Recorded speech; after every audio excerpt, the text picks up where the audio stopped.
There is power in personal stories. It connects us, it empowers us, and it holds us accountable. It creates understanding and expands our perspective.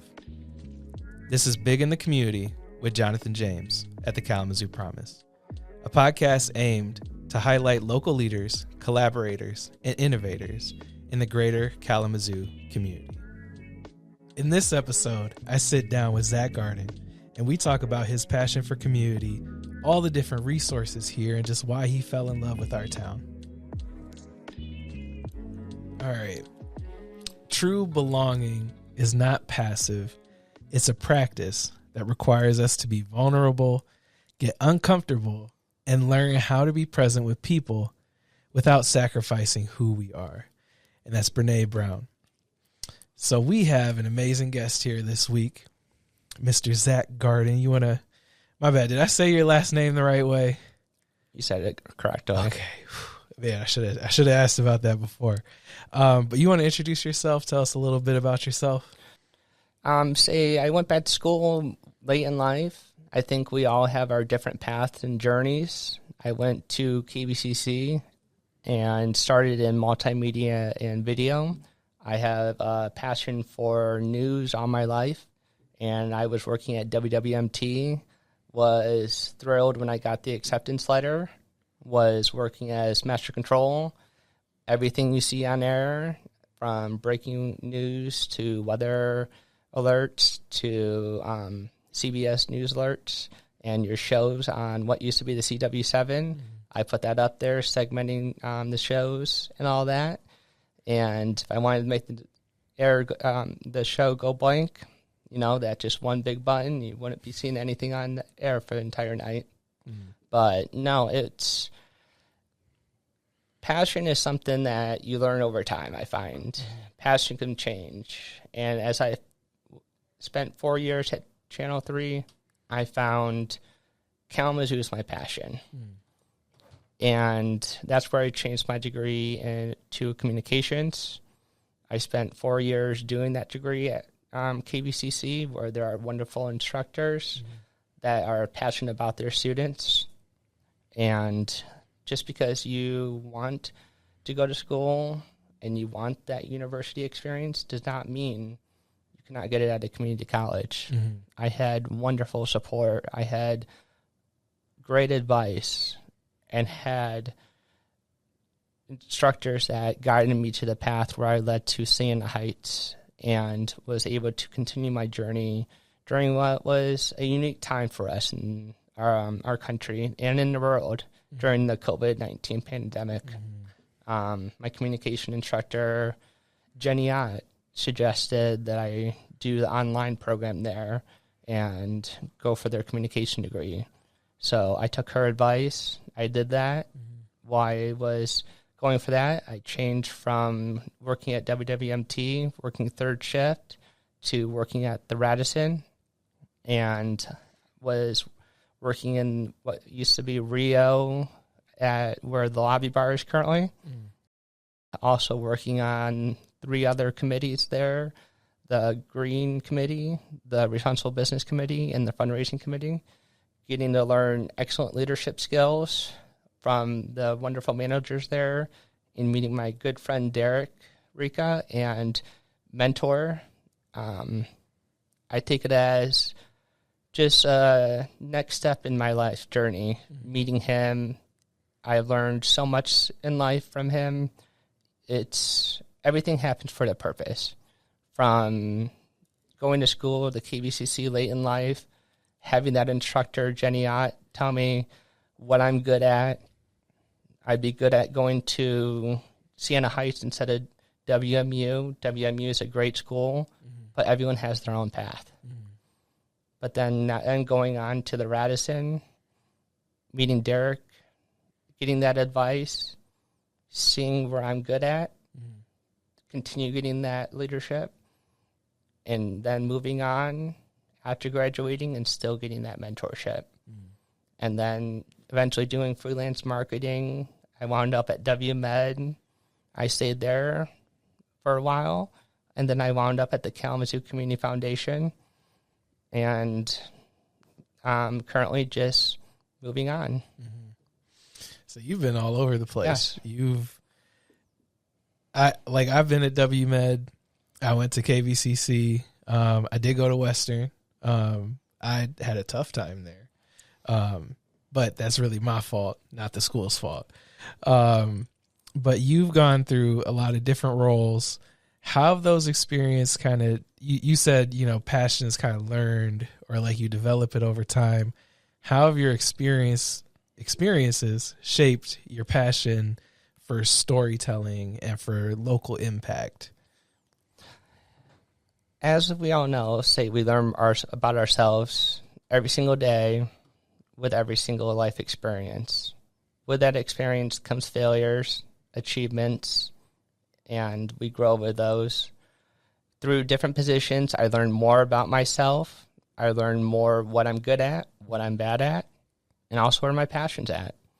I learned living downtown. I love to go around and talk to people, from walking down the streets, talking to shops, walking into my local credit union, talking to them for hours, and then just going to class, to just always being around, seeing what's going on with events.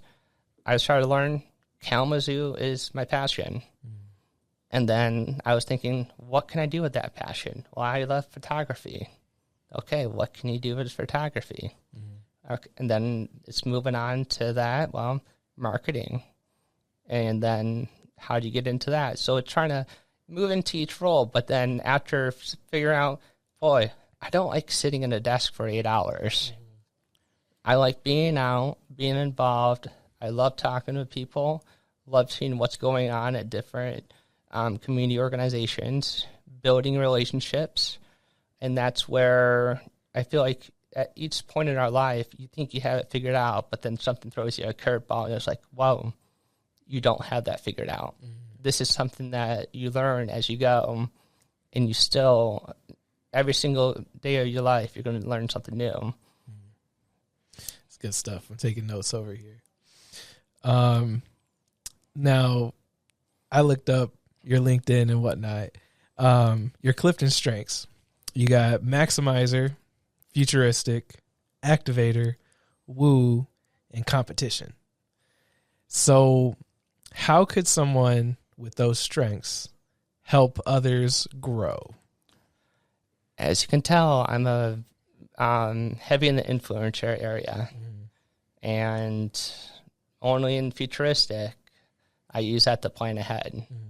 So I find with what I like in marketing, it's influencing.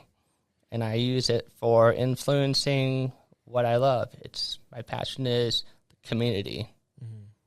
And what do I love? Kalamazoo.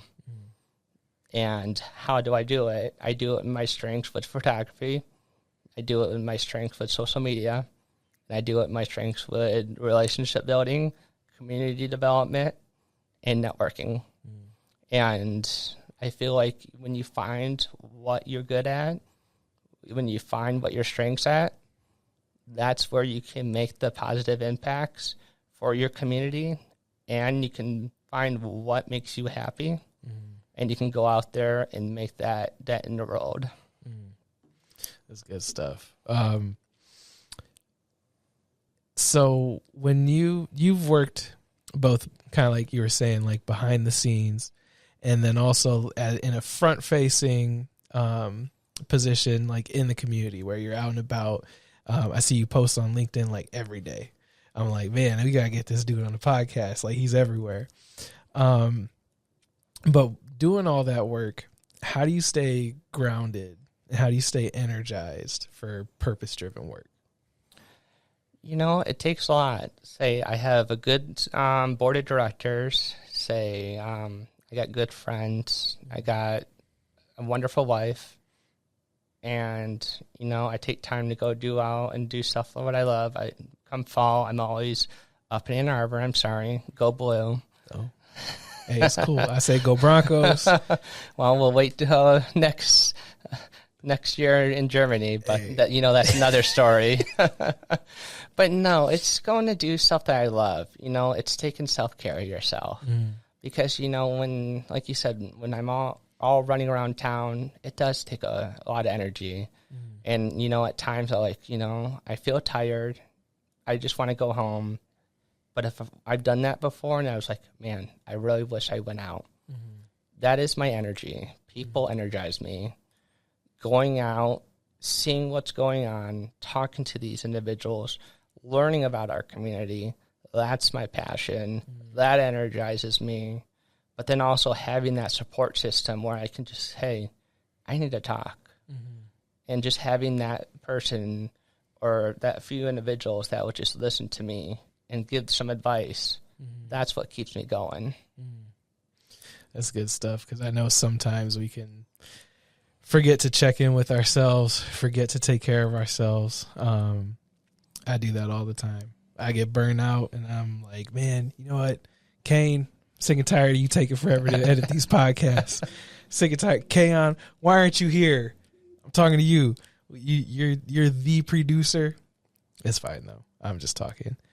So while you were at Kalamazoo Community Foundation, you played a key role in rebranding and launching like that digital presence, being out in the community. I was like, man, the Community Foundation is doing a lot. Just like I saw that coming from you. I mean, everybody else on the team too, but a lot of it was coming from you. So looking back at that, what are you most proud of during your time there? What I'm most proud of is more interacting with our nonprofit partners. It's more learning what's going on, learning what the struggles are, and learning how we can probably solve them. It's learning how we can build a better community for the people we're trying to serve and how we can come up with solutions. There are so many things that are out there that we complain about, but there's so many things that we just don't come up with a solution. So it's interesting just to find a way to see what these amazing organizations are doing to come up with those solutions, and also seeing the hard work that they are doing to try and make Kalamazoo a better place. So that gave me kind of like a, hey, we're actually trying to make this place better. And, promoting those organizations, going to see individuals. Just a couple of weeks ago, I saw a gentleman over on the north side. He's buying up small properties. He's building homes. And he's being his own landlord. He's being his own contractor.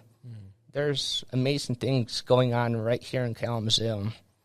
Without working there, I would never know about this. There's so many good stories out there. And being able to see that, it just brought a smile to my face knowing, there's some good stuff going on here. And I like sharing that. And I'm, let's get the message out there. Because we can make this place even better than what it is. That's good. I mean, it's kind of funny, but it's like somebody's got to do it. Because there's a lot of stuff where it's just like, it's negative. It's like, Kalamazoo's this big, but there's all this crime, or there's all this like poverty. There's all this stuff with like the positive stuff that's not as clickbait or gets as many views. That stuff is kind of overlooked. I mean, hey, we just launched RX Kids. How many families are we helping? Being a parent is difficult. I mean, if you're not talking, it's no matter what your income is, being from when you're first finding out to when you're then having a kid, it's difficult. And having that available in the city of Kalamazoo, it's amazing. And I had so much fun with the RX Kids Bears, taking photos, being creative with that, just to spread the message. I think that was also one of my most fun, creative social media posts that I did there, was take those 3 different bears and make different posts for them. So I'm hoping that one day the entire state of Michigan, and who knows, the entire country can experience that type of help. It's a big way to change what we're doing around maternal health. I just think about like when we had kids all the family that showed up and like just gave like, books and toys and bottles and, diapers and all this stuff. And I was listening, you have to remember like, oh, what if like we didn't have that? Because there's people with no family, nobody that can surround them like that and support them. And this is something that shifts that. And you're someone who shared it, like not everybody knows about it. Like there's still, I bet you there's some people who had kids that could have gotten it and haven't done it. I've had friends that had kids and they were like, wow, we didn't know about this. Mm-hmm. Or that are thinking about had kids and they had no idea about this. Mm-hmm. We all go through our difficult times in life, but having that extra help, it makes life a little bit easier. Mm-hmm. And it makes that journey just a little bit easier to get to that next step in your journey. Mm-hmm. So you've emphasized having alignment between messaging and mission. What advice would you give to other professionals who are looking to build trust through communication? Always have the willing to be going out in a community. Always have the willing to meet new people. Always have the willing to have an open mind. If you don't have those things, you're not going to be able to learn what's going on. You're not going to be able to provide factual information. And to stay energized, you need to be always able to have that support system and that willingness to go out mm-hmm. at times, even when you don't want to. Mm-hmm. And also make sure that's what you want to do. Mm-hmm. And if you love being around people, that's your perfect source of energy right there. Mm-hmm. That's good. So you've volunteered with Guys Who Give, First Day Shoe Fund, and other organizations. You talked a little bit about it. What motivates your continued service, and what have those experiences taught you about leadership in Kalamazoo? Being part of these organizations, First Day Shoe Fund's marketing committee, and Guys Who Give, I am finding that there are many other gentlemen out there with Guys Who Give that care about this community and want to make a difference. Going in every quarter, nominating an organization, and then going out there and seeing the difference, it puts a smile on your face. It's like, you just made someone's life better, mm-hmm. You just helped someone with a sigh of relief, because not just one place can do it all. Mm-hmm. It takes a community. Mm-hmm. And that's what I like about it. There's always people out there saying, boy, I want to do something. Well, there's these groups out there that really would like to have you. And that's what Guys That Give definitely could use. Guys who are willing to come out, spend just 1 hour, and are willing to help give back to the community. And I love taking my skills with marketing and definitely highlighting everything that's going on. With First Day Shoe Fund, it's also the same thing, taking marketing mm-hmm. and taking my love of children and trying to make sure that they have what they need. Mm-hmm. Everyone needs shoes. Say you go to elementary and you don't have a pair of shoes. Mm-hmm. Can you just imagine what it'd be like to have a regular pair of shoes? Mm-hmm. Say what's going on over there is great. And if I can spread a message saying what's going on and help raise funds so a kid can smile and walk into the first day of shoe or a first day of school mm-hmm. with a smile on their face and proudly go into that classroom and do great, at least I know that child is going to have a good day and hopefully be successful in life. Mm-hmm. It's we volunteered for First Day Shoe Fund, and it's a fun experience. Just like having every single kid who comes into the school leaving with a brand new pair of shoes. I was like, where was this when I was a kid? I didn't get brand new shoes.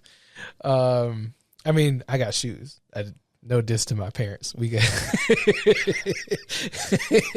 I did get some shoes, but to get them for free at school, it's crazy. It goes to that, like, again, if a family needs help, it should not be, there should be no shame in asking help. It's being there when, basically when individuals need it. And that's where a community comes together and help people when they need it. Because you never know when you're going to need that help. And that way you can ask for it too and not feel ashamed. So you mentioned community. How do you personally define community, and what does it mean to you after you've served in all these different places? Community to me means accepting everyone for who they are, understanding one another, everyone coming together to help, everyone coming in with their ideas to make things better, and just making it a place that everyone feels that this is the best place to live. And I'm hoping one day we can make this even a better Kalamazoo, and the Kalamazoo that is like, hey, everyone feels welcomed here. Everyone loves this place. This place is thriving, and businesses are just driving to just come in here and do business just because it's a great place to live and a great place to send their kids to school. So whether it's social media, video, or photography, what kind of content do you feel most connected to, and why? Oh, that's a tough question. You know, so I feel like they both play a part. I love my photography, but that photography tells a story on social media. And without photography, I don't think I'd be able to tell that story. And so I'd have to say both. And it tells a story because an image can say so many words. People can have so many different interpretations. It's like going to a museum and looking at a piece of art. You can ask 100 different people and what they think it is. You're going to get 100 different answers. Not one person will probably say the same thing. So it is something that is up to the eye of the beholder. So I think that's why I like photography. It's capturing that moment, and then it's sharing it with the public and sharing it with the community.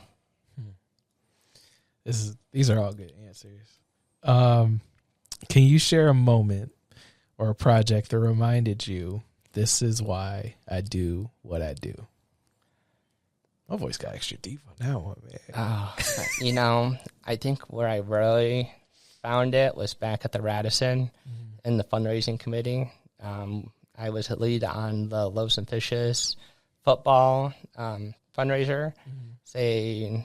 I was in charge of putting all the departments in the teams and then organizing team captains. We also partnered with Starbucks and made the public involved too. So every time you brought food in the department, a certain amount of cans equaled a touchdown. Then if your football team made one, that was another touchdown. And I got to say, it was very inspiring to see people come in, because also generosity in the community was very high, bringing items into Starbucks, but also educating employees. What is the need? What is the need to bring food in? Like, food insecurity can happen at any time to anyone. You never know what's going to happen the next day or the next month. But also, that competition side came out in me also. So that Clifton strength. Oh, that Clifton strength. When it got down to the very end, myself and Craig, the general manager, we got back and forth, starting to bring food. I remember at least 2 trips bringing 2 luggage carts in of food. Went Costco, and my wife's like, I think you brought enough. I was like, I don't feel like I'm brought in enough. I got to bring those numbers out. So, we finally brought home the win, but it was also like, hey, look how much food we brought to this organization. But that's where I feel like, those Clifton strengths, they really come in handy at times. But it also showed where my leadership strengths are, where my passion is, community, and just my love of just being able to help others, and also where to lead. Man, got some good answer. I feel like he doesn't miss. So moving forward, what is giving you energy and clarity right now? As I said, we all have our personal journeys in life, and our passions change. I'm currently finding my passion has moved on. That sitting behind a desk 8 hours a day, that's just not me. It's getting out there, being more involved in our community, getting out, interacting with organizations, events, and getting that out on social media, and getting that more into public relations / marketing, and also with being on also the board of directors of Disability Network and the advisory committee of MRC. I'm a very big advocate for disabilities, and I want to be more of an advocate there, definitely with my social media and public relations side. So that's where I'm just trying to more step into either a role doing that or just more advocating there. Where my next journey is going to take me, you never know. What is in the future for us, we don't have control of that. But we all know we're going to end up somewhere where we're meant to be, and just have faith in that journey. What kind of legacy or ripple effect do you hope your work leaves in Kalamazoo and beyond? I would like to leave a legacy of the community I love, the advocacy I've been doing with my board work, and giving back on community and with committees. And hopefully people just remember it doesn't take but just one voice to help make a difference. Man, okay. I need to write all these down. What's your go-to creative inspiration? When I need some inspiration, it's definitely after 5 o'clock or on the weekend. And it has always been a very special place to me. Definitely in the beginning of March, which is Bella's Brewery. Definitely when Oberon season's out. Okay. It's one that are open to all. I feel like that's another place, community, open to all. It's the environment, conversation. There's no TVs there. There's no distractions. One, I may get too busy taking a picture of my beer for 20 minutes, 30 minutes before I drink it. But it's also a place where you can sit outside, you can think, you can hear nature, or you can sit inside and you can talk with a friend, or you can even talk with the bartenders. There's not that much that I feel like around here without televisions or other type of distractions these days. So I love going there, clearing my head, or thinking about a creative project I want to do, or some next steps I want to take in life. That's good. There's something about being out in nature that like just helps our brains like kind of get ideas going. Now, is that your favorite creative space in town? Yes. Okay. Do you have a favorite coffee shop in town? I'll have to say Fiddle Leaf Cafe. Okay. It is also, you got that mixture of quiet, you got that outside, and it's out of the hustle and bustle of downtown. It's nice to just have some quiet. You need that time to process your thoughts. We're all busy during our workday, but you need that escape out of the hustle and bustle, and you need to have a place to just go think. Okay.